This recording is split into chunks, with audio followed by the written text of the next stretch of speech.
The All Progressive Congress in Rivers State has dragged the Independent National Electoral Commission and the People's Democratic Party, its governorship candidate, Fubara, and 31 others before the Federal High Court sitting in Port Harcourt over non-compliance. The APC is praying the court to disqualify all the candidates of the People's Democratic Party for the 2023 general elections for delaying to forward the register containing the names of their candidates to the Independent National Electoral Commission within 30 days as required by the law. The APC also wants the court to disqualify all the PDP candidates in the state for not properly signing the letter containing the names of the candidates before forwarding it. Well, joining us to discuss this is Sogbeye Eli. He's a legal practitioner, and Honorable Buchi Nsirim, SSA on political matters, to the chairman of Ikwere local government area. Mr. Nsirim, it's good to have you join us. Yeah, good evening, Marianne. Good evening, Nigerians. Yes, interestingly, the APC is dragging you to court on issues that I've just mentioned about not properly signing on the names of candidates, submitting names of candidates later than INEC's proposed dates, and of course, they're asking for a disqualification of even your governorship candidate. What do you have to say about that? Well, good evening once again. I'm not a lawyer, but I know enough to know that this matter is sub judice, and discussing it will amount to a nullity. But I would like to say here clearly that it's been a while people of Rivers State discussed APC, because we actually do not see APC as a party that exists in this state. I think that the issue of litigations here and there by the APC is a way to vent their frustrations on the fact that their members and Rivers people have rejected them. That matter, like you pointed out, is a matter that will be headed nowhere. That's all I can say about that matter. But interestingly, even though, you know, the court has said that they're serving all those who are concerned, or all those who have been mentioned on this matter, we're not going to discuss the court case in itself. But let's look at the time frame in which Fubara and the likes, where their names were submitted to INEC on this particular issue. Again, they're asking for a cancellation of some of the things, including the election that threw up Fubara, saying that they all need to be disqualified. But let's look at the APC, the PDP primaries, I beg your pardon, that happened in Rivers State. Let's cast our minds back to it. And the date in which your candidate's name was submitted to INEC, did INEC at any point disagree with the time frame? That should be the question for APC to answer. You see, you recall that our primary was held sometime in May, about 25th thereabout, and INEC, their deadline to accept candidates was about 15th thereabout. And you know, when people come up with frivolous issues and frivolous claims like this, all are intended to distract people from the issues that we are supposed to be discussing.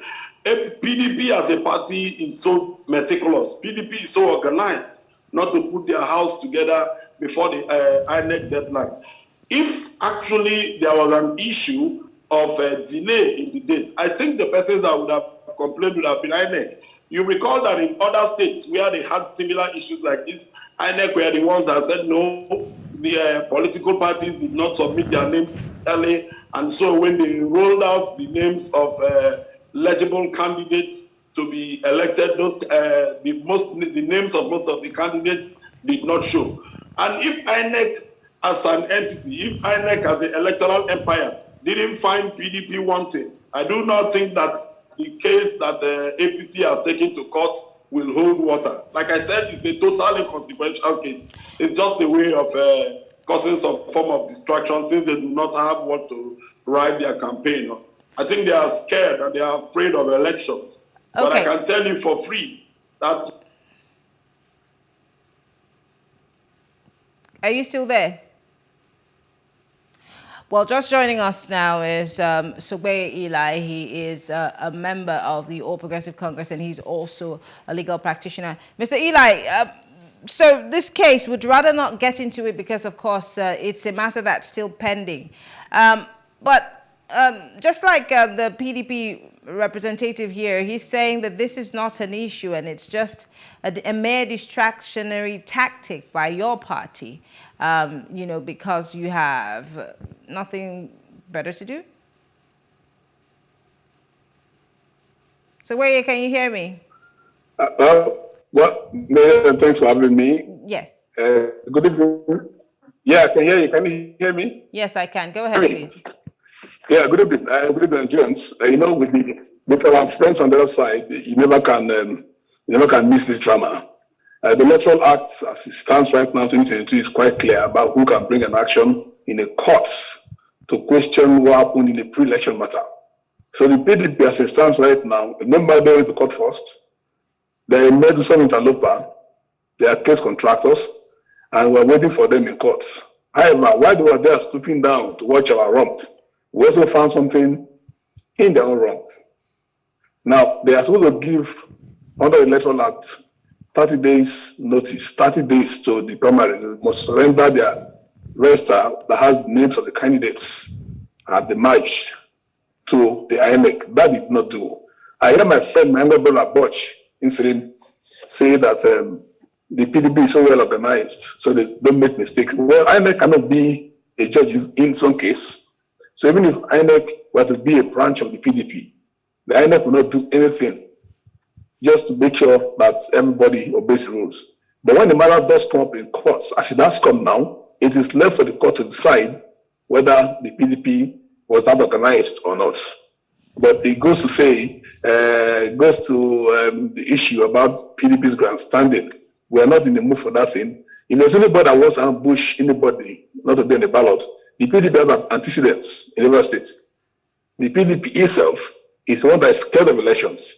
This same PDP had called a party that will assist all on billboards in River State, including the gentleman here speaking for PDP. Ask where he came from. So he came back from the billboard. He came back from the billboard and joined the PDP and is now here talking about a party that won't have elections. Asked him in 2015, why did the PDP place him? The PDP are so scared of elections. What did they do to him? We're not ready for all those tricks. We'll meet them at the ballots. Let everybody go and send his candidature to Rivers people, from the governorship to the Senate to the House of Reps to the Assembly, and let us express their own will. That's what we're all about. As for the issue before the court, I don't want to go into the technicalities, but the PDP cannot say that they are not organized and we are not organized. It's not for them to say. It's for the law to take its course. So, Mr. Eli, you're telling me that what the APC is doing is fighting for Rivers people, is fighting for a proper or true democracy in 2023. You've also said, and I'd like to quote you, that the PDP is afraid of elections. Yes, in fact, they are at the moment on a bazaar. They're busy buying APC members over to their party. Now, the constitution of this country frowns at that. The constitution of this country provides for multi-party democracy. So why is the PDP so scared of having an opposition in River State? You put your activities on the front burner and allow the electorate to decide. The governor prides himself as building flyover 1, flyover 2, flyover down to flyover 12. Fine. If flyovers are the priority of Rivers people, they decide on election day. So you don't foreclose the extra of that option. That happened in 2019. Rivers people don't meet the opportunity to have two major political parties clash and then take a decision on who they vote because the courts foreclosed us. That cannot happen this time. Let Rivers people decide, because this kind of one-party system has a way of raising dictators.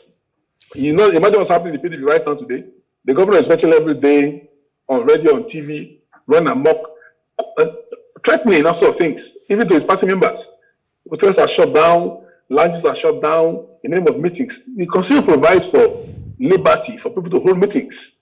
Freedom of association, but here in River State, because we have a one-party dictatorship, people want to just have their way, regardless of what the Constitution says. So we are saying that if there's anybody who's afraid of facing the Rivers electorate to know who can give a scorecard, it is a PDP. They should allow for democracy to flower in River State. Rivers people have a right to vote who they want. Now, if you think you have done very well, allow the people to cast a ballot, run a referendum on you by the ballot. It's not for you to grandstand and then foreclose other parties. Every and then will run to courts to foreclose the APC? Who is afraid of the APC in Rivers State? That's what you should ask, Miriam.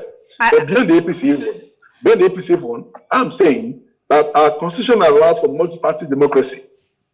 Okay. Everybody who respects the rule of law should allow that stand. If you think that any party does not have the right candidates, allow the people to decide. The power is not in anybody, no matter how highly placed. It's not in your hands. The power to decide who will rule us is with the people of Rivers State. Before I go back to Nsirium, I want to ask a quick question, because I could read something, maybe correct me if I'm wrong. You're saying that the PDP should allow for people to choose their candidate. Could you by any means be referring to what happened to your party in 2019? Could that have been, are you trying to say that that was the hand of the PDP, where you lost all your seats in the 2019 elections? Was that the PDP's doing, or was that not an internal squabble that your party had in 2019? May I recall the history of the APC Rivers State? The PDP has always been, the party has always been the agent provocateur. The PDP is not comfortable in having an opposition in Rivers State. So from the point of membership election in 2014 till date, the PDP has done everything to undermine the Nigerian constitution and our right to have another party, or join another party of our choice. So in Rivers State, in 2019, you cannot separating the PDP from the crime that happened to the APC is like separating a man from a shadow. It's not far-fetched. Was it the PDP? Was it the PDP that was responsible for the squabble within your party? And I'm going to call names: Senator Magnus Abbey at the time, and of course his faction, and the faction of the former Honorable Minister of Transportation. How did that translate to the PDP being behind it? Okay, let me just give a scenario now so you understand. The PDP is always interested in orchestrating crisis in the APC. Fifth columnists in the APC were hired to do that. They want the PDP's payroll. Now, if you know what's happening right now, they simply change the tactics the other way around because they cannot find fifth columnists to use. So they're buying APC members at high fees. So you're saying that the PDP was able to buy the honorable ministers and of course the former senator and you know, put them to fight against each other to make you lose all your seats in 2019. I'd like you to answer that question before I go to Mr. Nsiri. Well, concerning 2019, that matter was never judged on the merits. Go back to the records. The matter was decided on mere technicalities, so we cannot go into the merits otherwise. But people played into the hands of the opposition, and the opposition took advantage of it. Okay. The judge that held that matter and granted an order that stopped us from having a congress and went ahead to nullify our congresses. They don't hear us. The party was never had. Go and check the records. That matter was decided as a consent judgment, and on appeal, instead of them to file to seek leave first for the appeal, they just filed a straight appeal, and appeal was dismissed. So the matter was never had on the merits. So the claim that people were excluded is neither here nor there. But that's gone. Going forward, ask the PDP, ask the young man sitting down there, how come they are so desperate? Make calls and have evidence. They are not comfortable with having the formidable opposition party. From the moment we came back from the judicial issues, and then the government came from nowhere, they tried to stop us, and then we overcame that one, and we moved on. You saw what happened at the Thanksgiving service we did. You saw the mammoth crowd saw there. The PDP is afraid. The PDP has no candidate they cannot sell as governor. So the PDP wants to look for how to get the APC off the ballot so they can impose Wike's candidate on us. Okay. The man they brought has no experience as a councillor, or as the local government chairman, nowhere. All right, so they want to have and it's right, and it's not going to be easy for them. They allow us to decide. Whatever they're afraid of, let them wait. Let's get to Buchi. Let's allow Buchi to have his say. Honorable Buchi, so many allegations against the PDP and, of course, imposition of candidates, having a hand in the internal squabbles of the party and the desperation, according to him. Would you like to respond? Well, I will say again that it's laughable. I heard my brother Sogbeye when he pointed out the issues that transpired in 2019. I was a member of the APC in 2019, and it's shameful and laughable for him to come out, a lawyer of a high repute and standard, to come out to a national television to start saying that what transpired in the APC had to do with the PDP. I also heard you clearly when you asked him if the insinuations he's making is that the honorable minister, who of course is the leader of his party, allowed himself to be bought by the PDP, and Senator Magnus Abe was also bought. What happened in APC in 2019 clearly was the issue of failure of leadership, was the issue of the fact that a man believes that he alone is a political party. He is the A to the Z of the political party. If he says yes and another person says has a contrary view, he is going to fight that person. That was exactly what happened in the APC. The PDP had no hand in it. I'm a full-fledged member of PDP today. What transpired in 2019 is about to happen again. I also heard him when he was crying that the PDP that were buying people. Buchi, are you still there? I think we lost connection with you. Honorable Buchi, are you still there? Unfortunately, I think we lost that connection. You can take them here. Okay, so wait, we have just 1 minute. Okay, Buchi, we lost you for a second. Can you hear me? Yes. Quickly, we need to wrap this up. Can you hear me now? Yes. Okay, the party that he's a member of is a party that is dead in Rivers State. APC has nothing to offer to Rivers people. How do you That's mean? why they come up every day to lay claims and call people names and cast aspersions on people and all that. PDP is the only party existing in Rivers State. Of course, evident in what the leader of the party. I'm sorry. How do you mean? How do you mean the PDP is the only party existing in the River State? We also have. We recently have the SDP, where the Honourable Senator Magnus Abe has moved to. We have the APC. How do you say? No. I'm sorry, but you can't misinform the public. There are other political parties in River State. So how do you say the APC doesn't exist? PDP, I said PDP, listen, you have to listen to me clearly. I'm not here to deceive anybody. I didn't say PDP is the only party existing. I said that is the only party that Rivers people know. That is the only party Rivers people are going to align with. And Rivers people have aligned. So Sogbeye is a Rivers person, I'm sorry, Sogbeye is a Rivers person, and you're saying that the PDP is the only party. He's a member of a dead party, the Progressive Congress. The reason I said that the party is dead is because him, Sogbeye Eli, has made frantic efforts to be a member of the PDP. His leaders, just a few days ago, the same person that was on air with me on national television like this, a chief, a respected senior citizen of Rivers State, who was the spokesperson of his political party, jettisoned his party and crossed over to the PDP. Because they've seen the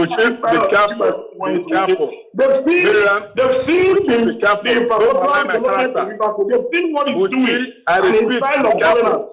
It's enough for everybody to cross over. So when we're not quarreling, you have to calm down. Don't align my character on TV. You pay for it. Can we allow this conversation be decent, please? Gentlemen. Did you say I'm making up to join the party? I didn't interject when you were talking. Hold on, gentlemen. Let's be very civil. Buchi, the last few words so that Sogbeye can wrap this up. We do not want to go into, a very rowdy session. So, Buchi, can you quickly just wrap up? Buchi, are you still there? Buchi, can you hear me? Well, unfortunately, gentlemen, I think that you have all been disconnected. But I want to say thank you. Sogbeye Eli is a legal practitioner and a member of the All Progressive Congress in River State. And Honorable Buchin Sirim is a senior special assistant on political matters to the chairman of Electoral local government in River State. I want to say thank you, gentlemen, for being part of the conversation. But before I go, here's my take.